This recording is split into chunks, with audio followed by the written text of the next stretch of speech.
et je les ai reconnus dès le premier coup d'œil. On a dîné ensemble, comme je vous le disais. Un pote à eux m'a parlé de David Guetta. J'étais fière comme quoi il avait travaillé avec lui. Je me suis dit super, je revis, je savais que la Savoie n'était plus chez moi. Ça l'était enfant. Quand je le passais, quand je le passais avec mon père et à l'adolescence, quand je vivais chez ma mère. Chapitre de ma naissance à mes 10 ans et mes 11, 13 ans. Mais c'était tout après quand j'ai grandi et on apprend à savoir ce qu'on veut. Une fois, j'avais 19 ans et je faisais un stage chez Holness, au quartier Nobel, à Annecy. Un prof que j'aimais beaucoup et c'était mon coup de cœur.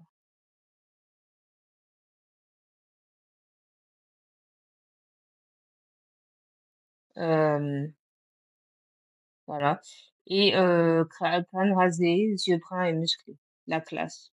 Que j'étais love, je n'osais pas lui dire. Donc j'avais mon stage, 3 semaines, voilà.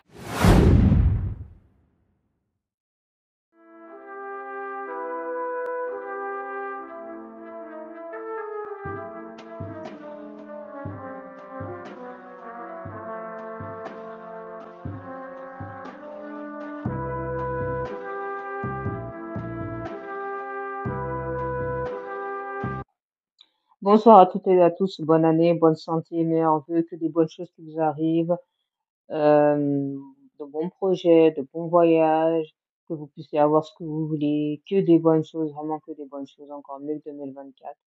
Et ouais, 2024 s'achève et une nouvelle année commence, l'année 2025. Bonsoir à toutes et à tous, aux apostats, aux musulmans, aux ex-chrétiens, aux athées, aux agnostiques, aux juifs, aux bouddhistes, à tout le monde. Bonsoir, bonsoir. Une année s'écoule mais une autre commence avec encore plus de promesses et plus d'aventures et l'année 2024, elle m'a apporté beaucoup de choses, beaucoup de défis, beaucoup de d'opportunités, de contacts et beaucoup de travail dans le monde des affaires, le travail, le travail. J'ai pu avoir mon premier CDI et j'ai pu emménager de mon premier à mon deuxième appartement. Donc ça fait plaisir. Tout moi toute seule, pas besoin de mari ni d'enfant. Voilà. Mais ça serait toujours un rêve. Voilà. Donc je vais bientôt franchir la barre des 35, mais je suis heureuse. Je suis toujours en compagnie de mon ami avec son gosse et vous dire que j'aime quelqu'un en secret, je ne dirai pas le nom, mais voilà, toujours comme toujours, toujours dans ma musique. Cette année, je projette toujours avoir une signature, artistique et un truc que j'attendais depuis très longtemps, que j'ai déjà eu un examen blanc, donc je suis très fière de cet examen final et toujours avec mes guides, un peu moins guides, mais toujours avec mes guides, mes cartes, vous me connaissez. Donc si vous êtes prêts, que je suis prête, je vais vous, sortir, le chapitre 5 de mon deuxième livre. Mon 2e livre qui disait que les partenaires que m'avait filé ma mère.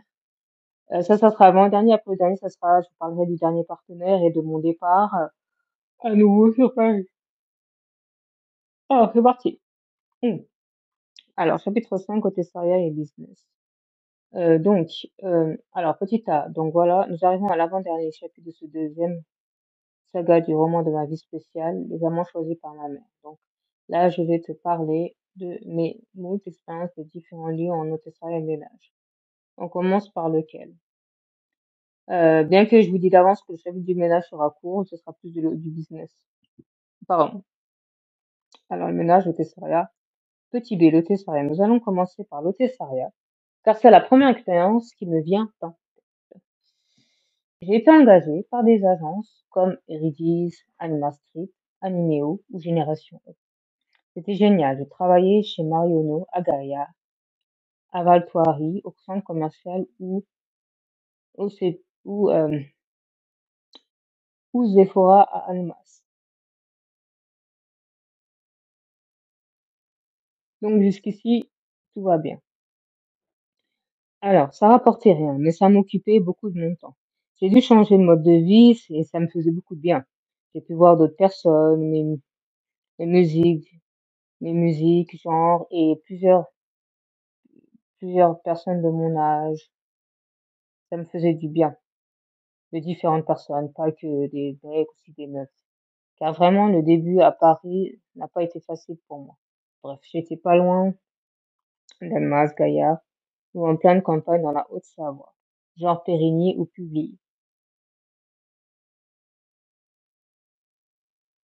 Une fois même, il y avait un départ de Ville-Lagrange chez une dame qui conduisait, et je suis venue avant en voiture.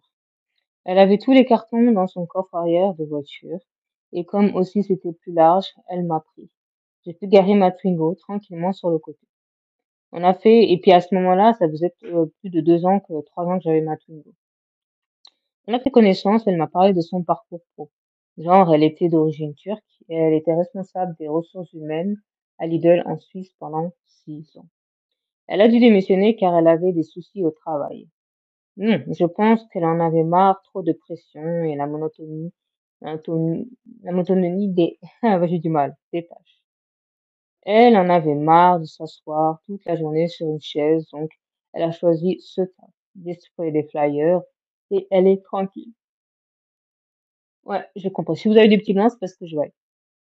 Très sympa, on a vraiment sympathisé. Elle est cool, donc je faisais des journées longues. Des fois très tôt le matin, genre 7-16, 8-13. C'était super et ça me faisait partir de la maison. Je fuyais mon frère, car je sentais une énorme tension entre nous deux. Depuis qu'il m'avait mal parlé la dernière fois, ce fut trop. Il ne me contrôlait rien qu'au regard, c'était une fois blanc, une fois noir. J'ai été aussi animatrice pour un centre de loisirs pour Génération Hop. Et il y avait par surprise un des danseurs de la techno, les jumeaux entre Chris et Ken. Et je l'ai reconnu. Il m'a invité à un dîner à midi, à manger avec lui et ses potes. Car oui, je travaillais pour eux. Quelle coïncidence, Chris et Ken de la tectonique alors que ce groupe est sorti il y a au moins que 15 ans. J'étais folle et contente, un événement fort dans mes jours de drame. C'était waouh, je revivais, quoi. Parce qu'évidemment, j'étais envoyée dans l'événementiel du spectacle, évidemment. Et j'ai été là-bas pendant 3 jours. Donc, et vous vous doutez bien que je dormais là-bas. Il me semble, oui, c'était à Bougie. Quoi que je faisais la route. Enfin bon, j'ai été tous les jours pendant 3 ans. Je faisais la route.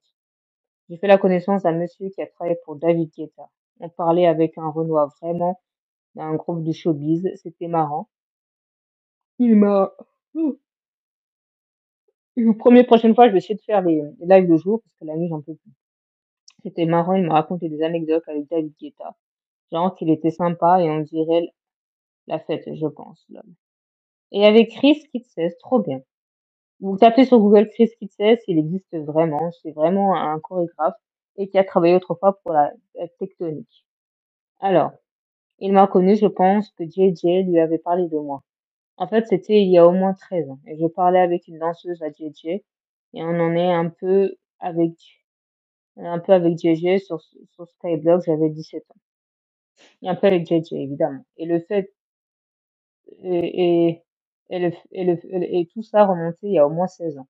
Oui, j'étais jeune. Une amie, quand on était au vestiaire, m'a filmé en train de danser. J'avais 17 ans. J'étais en train de,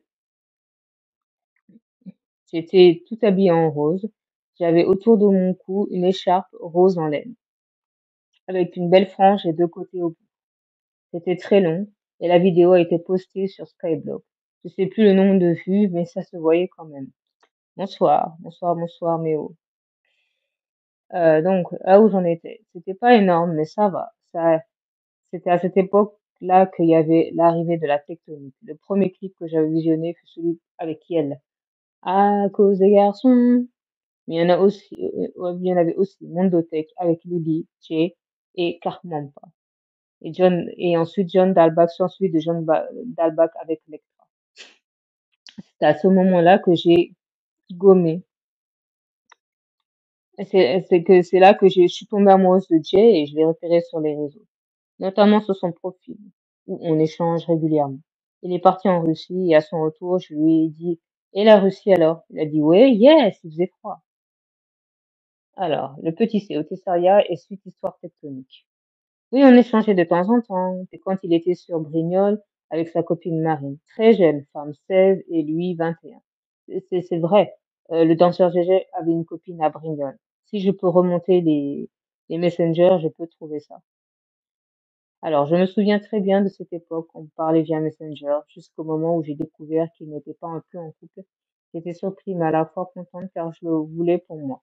J'avais même montré sa photo dans mon portable de l'époque et à mon premier mec Amidou, voire chapitre mes 17 à mes 19 ans. Il était vénère contre moi alors. Bref, quelques années plus tard, on s'est écrit sur Messenger, je pense 10 ans après. Il m'a dit qu'il allait bien, qu'il faisait sa vie, qu'il était en train entre le Sénégal et Annecy. Et ça m'a fait plaisir d'avoir ce souvenir. Bref, quelques années après, c'était fini. Elle a plus de 13 ans plus tard, je le revois, mais pas lui, l'un des frères jumeaux, entre Ken et Chris. Et je les ai reconnus dès le premier coup d'œil. On a dîné ensemble, comme je vous le disais. Un pote à eux m'a parlé de David Guetta. J'étais fière, comme quoi il avait travaillé avec lui. Je me suis dit, super, je revis, je savais que la Sorbonne n'était plus chez moi. Ça l'était enfin. Quand je le passais, quand je le passais avec mon père et à l'adolescence, quand j'allais chez ma mère. Chapitre de ma naissance à mes 10 ans et mes 11 13 ans. Mais c'était tout après quand j'ai grandi et on apprend à savoir ce qu'on veut. Une fois, j'avais 19 ans et je faisais un stage chez Holness, au quartier Nobel, à Annecy. Un prof que j'aimais beaucoup et c'était mon coup de cœur.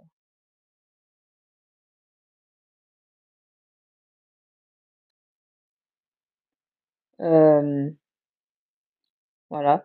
Et crâne rasé, yeux bruns et musclés. La classe. Que j'étais love, je n'osais pas lui dire. Donc j'avais mon stage, 3 semaines, voilà. Je savais qu'il avait une fille et ça me faisait rêver. Je me voyais pas rond à sa place. Bref, ça me faisait rêver et voilà, mes amis. Autant qu'aujourd'hui, j'avais pas autant de pression aujourd'hui. Ouf, c'est incroyable. Bref. T'as l'impression, plus ça avance, plus c'est pire. Donc je travaille avec ce frère jumeau de la tectonique tous les jours pendant 2 3 jours. C'était inouï, en plein village en Savoie. Le nom du village commençait par un V. Ça doit être dans les Voux ou quelque chose comme ça. C'est pas dans les Vosges, hein. Désolée. Bref. Euh, et mon âme revivait et c'était un pur bonheur. À la fin, je suis repartie. Elle m'a regardé, elle dansait, devinez quoi? La tectonique. Je disais, waouh, JJ et tout, je me rappelle. Pas suivre, bonjour. Waouh, comme quoi, euh, après j'avais mis comme quoi, dans la vie, suivre une star de loin, euh, il n'y avait pas à l'harceler inutilement, juste normalement comme mes précédentes stars, DJ, la tectonique, Yado, ce rappeur sénégalais, Awadi. Oui, je l'avoue, toute ma vie, depuis mon adolescence à aujourd'hui, j'ai fait l'obsession de la star masculine. Je sais pas pourquoi. Je m'imagine de me marier avec lui, faire des gosses, et que c'est mon homme, ma vie. Oui, ou jusqu'à aujourd'hui. Des fois, ça m'arrive et c'est beau. Par contre, là où c'est dur, c'est de se détacher, c'est quand ça devient trop ancré. Et quand on a personne pour remplacer. C'est là, quoi. C'est chaud. Pas trop de souvenirs d'hôtesse à part les flyers et mes business d'internet d'ailleurs. Il faut que je vous en parle. Je vous promets que la prochaine fois, je vais essayer de retravailler mes textes avant. C'est une faute d'orthographe. Bref, petit D. Alors, après, il y aura un petit E et petit F. Business en ligne. Concernant la partie business, j'ai surfé sur le net pour savoir comment je pouvais gagner de l'argent rapidement. Car je voyais ma MIFA gagner leur vie en Suisse et je me disais, bah, moi aussi je peux gagner un peu comme eux, mais autrement, pas comme ce que je faisais avant. Alors je me suis mis à regarder ces vidéos YouTube, Internet, les réseaux sociaux et je suis tombée sur un Insta d'une femme du nom de Stéphanie. On s'est appelé et elle m'a expliqué le monde du marketing réseau. Elle me disait, tu sais, tu peux gagner plus sur ton travail. Je lui ai dit, je cherche un travail en Suisse. Elle a dit: «Laisse ça, tu peux travailler où tu veux». Au fond, c'est toujours ce que j'ai voulu faire jusqu'à présent. Travailler où je veux, quand je veux. Je déteste la monotonie. Même si je l'ai fait, mais c'était 6-6-30 et ça me va très bien. 6-6-30 par jour. Je suis pas faite pour le plein temps, honnêtement, sauf dans le monde de l'art. Comme un guide m'avait dit: «Vous serez épanoui que dans le monde de l'art». Voilà, jusqu'à aujourd'hui, je cherche ma place, mais ça va pas tarder. Donc, je suis tombée sur une page Facebook qui s'appelle Hybrid Marketing. Il est composé de deux garçons, David Michigan et Mathias Nezar. Vous chercherez sur Internet et vous les trouverez, ils sont très connus. Ils vivent de leur passion, le marketing réseau ou la vente aux prospects, qui s'appelle le closing, plus précisément. C'est la première fois que je découvre ce terme. Ça me fait penser au loup de Wall Street. Oui, ce célèbre personnage que tout le monde connaît. Il s'était enrichi grâce à ça. Ben, on allait apprendre à être de futurs vendeurs, genre à la Jordan Belfort. Hybride et Leaf Media. J'ai assisté à 2 vidéos en ligne de Mathias et de David avant de m'inscrire. Il faut savoir qu'elle m'avait déjà vendu la formation, donc je devais déjà payer 196 boules et des poussières, déjà très cher. Ensuite, j'avais accès à une académie de cours en ligne avec des chapitres, des sous-chapitres, avec vidéos, parcours, bien répertoriés, expliqués. J'ai regardé un maximum de vidéos, mais la formation coûtait bien plus que 1500 boules. Et j'ai choisi une formule, celle à 600, me semble. J'avais même pas fini de payer. Il y avait un télégramme, on discutait. Elle m'a envoyé le lien de la vidéo. Et c'est comme ça que, comme elle m'avait, voilà, voilà. Et donc, du coup, donc elle m'avait motivée. Il y avait des formations qui coûtaient jusqu'à 2000. Mais tu pouvais payer ça en closant. Tu pouvais tout de suite commencer à closer. Voilà. Et il y en a certains, ils gagnaient leur vie. Bah, c'est comme ça qu'ils ont payé leur formation. Ensuite, on suivi Elif Media 99. Alors ça, la tare de Singapour. Elif Media 99. Vous ouvrez l'application, on dirait un jeu. Un truc de malade, un peu comme un petit jeu, mais très facile d'utilisation comme interface. On devait rajouter des sous et au fur et à mesure, on gagnait, comme au casino. Et plus on gagnait, plus on devait rajouter des sous, plus on gagnait en niveau. Un peu comme celui que je joue actuellement, Fortune Bubble, avec des niveaux jusqu'à VIP 8. Et là, je suis en VIP 2. Voilà. Mais ça allait prendre une autre tournure. J'ai connu une acolyte du nom de Anissa. On s'entendait bien et elle était divorcée avec une fille de 9 ans. On s'entendait très bien car on agit lentement, car on avait la même chose, des familles, des parents. Elle disait que nos parents réfléchissaient avec 2 siècles de retard. Elle disait que nos parents en ont un et ça me faisait rire. Même elle qui était déjà parent, elle recevait un speech comme elle disait de ses parents. Sa fille mangeait dans sa voiture et sa mère lui disait qu'elle ne l'avait pas éduquée comme ça et patati patata. Elle devait demander à sa mère d'arrêter. Je lui racontais les mêmes anecdotes. Ça nous faisait rire. Elle était déterminée. Elle avait tout récupéré de Elif Media 99. Entreprise basée à Singapour, on avait des réunions via visio. On se réunissait, c'était cool. J'ai même fait exprès de faire une demande de crédit de 3000 à cet élève. Pour vous dire, j'ai galéré pour avoir ce crédit, mais j'ai fini par l'avoir. Tellement je voulais vite monter le niveau. J'ai fini par avoir ce crédit. Un collègue d'élite m'a même déconseillé. Et c'était un mec qui m'a dit: «Maman, pourquoi t'as pris crédit? Faut pas». Bah, c'était trop tard. Peu de temps après, juste avant de gravir le niveau 5 d'Elif Media, c'était étrange. Une nana de WhatsApp, elle a failli être candidat d'Elif, mais elle faisait un autre marketing réseau. Donc, elle m'envoie un message avec, dans le groupe et elle dit: «On aurait besoin de volontaires pour porter plainte suite au vol d'argent et fuite de manager d'Elif Media». Là, autant vous dire que mon cœur bat la chamade. Là, tout le monde s'écroule. Je lui demande, mais ce qui se passe, elle me dit, ben, les managers sont partis avec la caisse. Je me suis dit, quoi? Mon cerveau n'a fait qu'un tour ou deux avant de comprendre que je me suis fait potentiellement rouler d'entrée de jeu. Je lui dis, mais c'est quoi ce cirque? Même mon cœur battait la chamade. J'ai cru mon monde s'écrouler suite à cette mauvaise nouvelle dès le matin en plus. Petit F, et c'est le petit dernier, fin des niches médias et début chez Futur. Donc un autre marketing réseau, mais différent cette fois-ci. Alors, en anecdote, là, en ce moment, je viens de finir le ménage chez moi dans le 9-2, toute contente d'avoir enfin, après 5 ans de galère dans une piole à en mourir, des propriétaires pourris qui harcèlent, un logement neuf et lumineux. Plus petit, mais plus sympa. Une salle de bain de rêve, je vous jure. Vous pouvez pas imaginer, tout en blanc et douche gris, douche moderne. Enfin, comme dans les rêves et les télé-réalités. Enfin.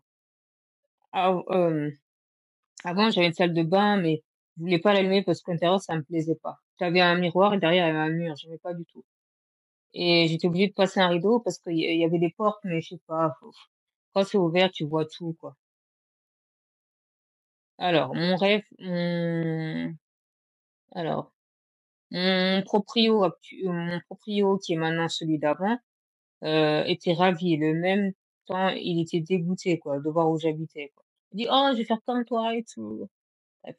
Revenons à nos moutons. Donc la fin des livres médias s'est soldée par une grosse déception. Des concertations entre nous, voir qui a pu récupérer tout l'argent, qui l'a investi, qui a tout perdu. Il y en a même qui ont emprunté à la banque plus de 10 000 euros. Bref, moi, c'était 3 000. J'aurais pu rester sur 1 500, mais j'ai fauté. Voilà, Anissa avait tout récupéré, mais nous, on devait rembourser les crédits. D'après ce qu'elle a dit. On était dans la merde. Et on a fini par faire une réunion pour nous concentrer sur nos pertes et nos chagrins. Parce qu'elle, je me rappelle bien, c'est ses voisins qui l'ont prêté. C'était à mourir de rire. Et si on voit de l'extérieur. Mais bon, à l'intérieur, on en pleurait. Qui aurait pensé que des managers ou, ou placés, dont j'ignorais l'existence, allaient un jour prendre tout le fric des investisseurs acharnés comme nous, comme ça. Désormais, l'IFMEDIA appartenait au passé. Il fallait trouver un autre business qui allait à mes critères, sans surprise et sérieux. Je fais des recherches et je tombe sur le site Futur, un site de marketing digital basé à Dubaï. Je me suis inscrit, une coach me contacte par Messenger. D'ailleurs, de tous avec qui j'ai travaillé à Futur, une a réussi. Je vous donnerai son TikTok après. Elle est actuellement sur TikTok et elle vit de son rêve. Elle s'appelle Shaima, donc c'est pas elle, et elle a déjà fait partie du groupe Hybrid Marketing. Elle a déjà closé 4 fois. Je me suis présentée à mon tour, elle m'a présenté la gamme Future. Puis il y avait 2 mecs aux commandes. Je me rappelle, un s'appelait Kevin et l'entreprise était basée à Douai. Je regardais un Insta l'un d'entre eux, j'ai vu qu'en 2015, il était avec une nana. Alors, il était avec son ex, qui disait de trouver un CDI. Il a dit, bah non, jamais de la vie. Et quelques temps après, il a son jet privé, il voyage partout. J'étais intelligent, j'ai écouté d'autres personnes dont à la tête du mini-groupe, dont Lily Ventura et Emma Lagarde. Lacarde, voilà, c'est elle. Emma Lacarde, son TikTok, c'est Emma Lacarde. Voilà, donc c'est elle. C'est elle. Tous les autres, je vous explique. C'est pas tout le monde. Le marketing de réseau est pas fait pour tout le monde, hein. Chacun m'a coaché via l'intermédiaire de Shaima. Elle trouvait que je n'avais pas l'étoffe de la présentation. Pourtant, j'avais bien compris le sujet. Bref, d'autres personnes m'ont aidé, comme Guillaume Turial. Ces gens, vous pouvez les trouver sur Messenger. Shaima, Guillaume Turial, Lily Ventura. Et ils ont tous arrêté. Comment je suis? Parce que 6 mois plus tard, j'ai demandé à Guillaume, ils m'ont dit, tout le monde a quitté le navire. Ah bon? Ça m'a bien fait rire de l'intérieur. On se réunissait souvent pour discuter et se motiver entre nous. Une fois Shema et moi, et je me disais, qu'est-ce que je fais dans ce groupe, quoi? On s'est embrouillé car selon elle, je n'avais pas compris. Il ne fallait pas dépasser les bornes pour demander de travailler avec un autre coach, car nos relations se sont dégradées et je sentais qu'elle me mettait sous emprise. Elle avait 22 et moi 32. D'ailleurs, Guillaume Curial s'entendait très bien avec Shema. Il nous avait recommandé de lire les vidéos YouTube d'une certaine Chloé qui faisait du yoga. Chloé, une YouTubeuse qui s'appelle Chloé qui fait du yoga et qui donne des conseils. Et un autre aussi, Samuel aussi, qui lit dans la tête des gens. Et on regardait ça, tout ça. Et il fait la voyance à travers la conscience. Ça a duré 2, 3 mois jusqu'à ce qu'une personne, Paul, a déclaré qu'il ne souhaite plus continuer. Immédiatement, je le déclic et je l'ai suivi. Enfin, la libération. Ils étaient tous sur le hook. Paul, par la suite, m'a proposé un autre business que j'ai refusé. J'ai continué mon chemin comme si de rien n'était. Voilà, donc c'est la fin du chapitre 5. Je vais vous laisser. Le prochain, ce sera le chapitre 6. Je vais le préparer. Je vais pas prévoir parce que je suis vraiment occupée sur autre chose actuellement. Je vous mens pas. J'attends vraiment des réponses. Pour l'instant, c'est un peu chaotique, mais j'attends voir l'évolution. Et je vous tiens au courant. Je lâcherai pas. Et vous me connaissez, je suis une guerrière. J'ai vécu 5 ans dans cet ancien appartement. J'ai changé. J'en ai un dans le plus beau, plus lumineux. Et je suis contente. Voilà. Une guide m'a dit que j'y serais assise et j'allais faire un ouf. J'ai pas fait ouf, mais j'ai dit yes. Voilà. Donc, je vous laisse. Très bonne nuit. Je vais corriger mon texte et le prochain sera déjà corrigé. J'essaie de m'embailler. Ciao, ciao et bisous. À bientôt.